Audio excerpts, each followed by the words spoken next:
Hi to all the protective parents out there. I wanted to take a minute to share with you a conversation that I had with a protective parent and a client that's been a client of mine for about a year, because I hope that you'll get something out of this as well and give yourself a little bit of grace. So my client is in the fully active litigation portion of her divorce from her antagonistic, coercively controlling ex-husband. And, you know, something that we've been talking about for a while now is that she just sort of feels disorganized. She feels like she's not doing life in the most proactive way possible. She feels like, you know, I can't get organized. I don't know where I put this documentation. I feel like my documentation isn't as organized as I want it to be. What is wrong with me? And I just said to her, you know, I really need you to give yourself grace. And, you know, this is part of my healing work as well. When I was in active trauma, I started to do some research about how that affects your brain. And one of the things that I learned that helped me give myself so much grace in this process is that when you're in active trauma, your brain, your prefrontal cortex, which is at the front part of your brain, that's your thinking, rational part of your brain that allows us to do, you know, basically all of the high functioning work that we do on a daily basis. Thinking, planning, organizing, executive functioning work.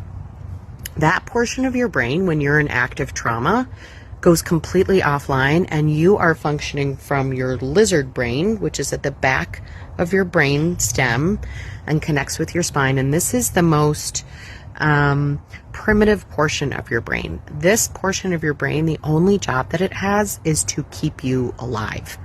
That means, you know, I am ready to either fight danger, and if I perceive that I cannot win this fight, I'm going to flight. I'm going to run. And then for some people, their trauma response is freeze or fawn. But that's what's happening when you're in active trauma, when you're going through a high conflict divorce. And so many of my clients that are going through high conflict divorces tell me that they feel so stressed and they feel bad about themselves because they're just not functioning at the level that they were before. And I always remind them that it takes so much grace to remind ourselves that we are not our biology. Our biology, our body is doing what it's supposed to do, which it thinks it needs to keep us alive from danger. And a lot of the work that I do with my clients is reminding them of this process so they can stop shaming themselves, and they can start to do the work to help their body flush some of those active stress hormones like adrenaline and cortisol out of their body, and how to control the stressors that we can control and how to manage them. So how to get organized, how to create actionable documentation that they can use in their case to protect their children and themselves, how to ensure that they're doing everything they can to keep their side of the street clean, because those are the things that we can control. We can't control what our abusive ex-partner is doing. We can't necessarily control what the court is doing. We can't necessarily control what our children are doing. The only thing that we can control is our behavior, keeping our side of the street clean, and knowing that we are doing everything we can to protect our children and ourselves in family court.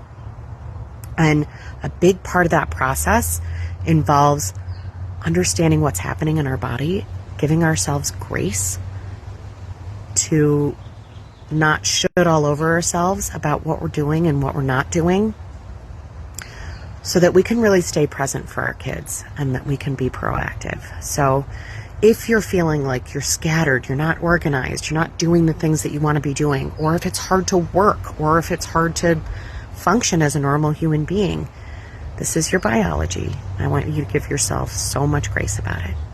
You will not always feel this way. Someday it'll be okay. If today is not that day, that's okay. Just remember that you're not alone. I hope that helps.